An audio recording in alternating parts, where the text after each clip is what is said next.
Halo, assalamualaikum warahmatullahi wabarakatuh. Selamat siang. Apa kabar kalian semua? Semoga kalian dalam keadaan yang sehat. Di sini Ibu akan memberikan informasi terkait dengan cara perhitungan Wesel jangka panjang. Masih di Wesel jangka panjang ya anak-anak. Karena Ibu yakin ini kita harus bahas terus. Masih sama seperti sebelumnya terkait dengan PT Putra Mandiri. Oke, namun kita menggunakan cara yang kedua, jumlah angsuran yang sama besar. Untuk video yang sebelumnya itu kan mengenai jumlah angsuran yang tidak sama besar. Untuk video ini itu tentang jumlah angsuran sama besar. Oke, di sini Ibu akan memberikan cara perhitungannya. Masih sama, studi kasusnya tentang PT Putra Mandiri. Oke, di sini ya PT Putra Mandiri itu jurnalnya kalau meminjam ya, ingat jurnalnya adalah kas dan utang Wesel. Di sini kalau menggunakan cara yang kedua itu kita pakai faktor diskonto.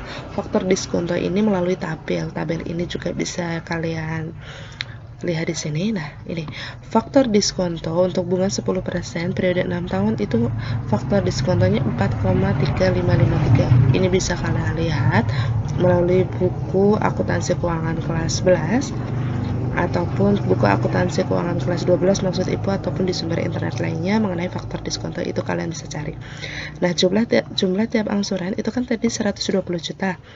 Nah, 120 juta dibagi 4,3553 hasilnya adalah 27. Itu tiap angsuran pasti bayarnya segini, 27.552. Ingat ya, ini caranya.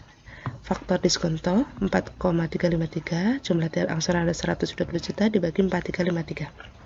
Nah, maka tanggal 31 Januari ya, kita menggunakan tabel, masukkan ke tabel. Ini adalah rumus tabelnya ya, sudah Ibu buatkan. 1 Januari 2018 saldo pinjamannya berapa? Kita cek, saldo pinjaman adalah 120 juta. Angsuran tiap periodenya adalah sudah kita hitung, yaitu 27.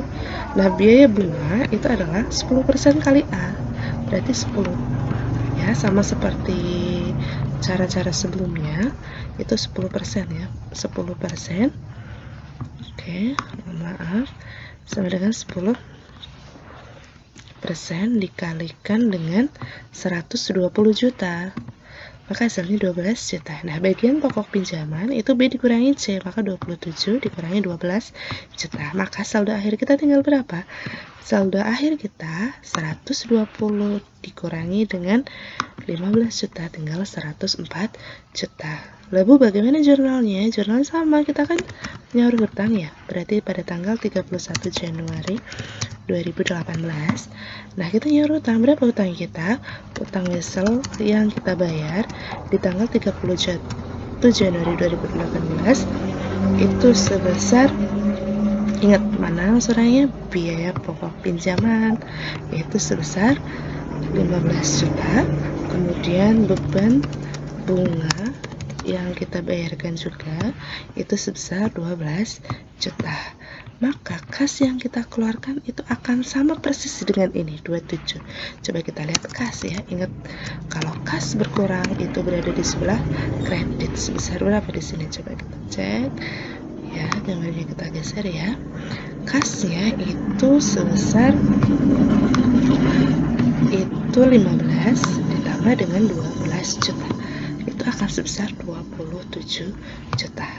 Oke, sampai di sini paham? Coba kita lanjut. Tadi kan di PowerPoint-nya jumlah angsuran sama besar. Coba dicek tahun kedua. 31 Januari 2019. Angsuran saldo awal pinjamannya tidak lagi 100 juta, tetapi 104 juta. Angsuran periodenya sama, yaitu 27 juta. Tinggal ini berarti 10%-nya 10%-nya itu adalah 10% dikalikan 104 ya, 10% dikalikan dengan 104 juta di sini. Hasilnya ini. Nah, ini B-nya, maaf yang D itu adalah B dikurangi C, berarti 27 dikurangi 10 juta. Hasil akhirnya itu nanti kalian tinggal dikurangi D. Oke, coba kita jurnal tanggal 31 Januari 2019. itu sebesar sama ya. Jurnalnya utang wesel, kemudian beban bunga dan kas itu sama. Kemudian angkanya yang berbeda. Utang weselnya berapa di tahun kedua? Utang weselnya itu 17 juta, beban bunganya 10 juta. Kita lihat di sini. Beban bunganya 17 juta.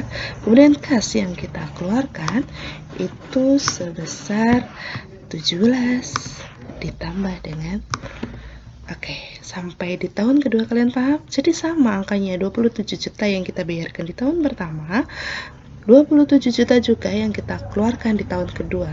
Begitu dengan tahun setelahnya ya. 6 tahun itu juga kalian bisa praktekkan sendiri. Coba kalian gunakan itu dari tahun pertama sampai tahun ke-6 ya. Ini ibu contohkan 2 jurnal.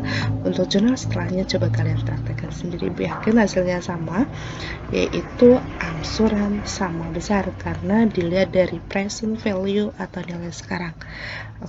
Dua cara penentuan angsuran sudah ibu bahas. Semoga kalian paham. Next time akan ibu bahas mengenai utang obligasi. Kalian tetap semangat, tetap di rumah saja, tetap serius belajar, tidak patah semangat. Sekian dari ibu. Assalamualaikum warahmatullahi wabarakatuh.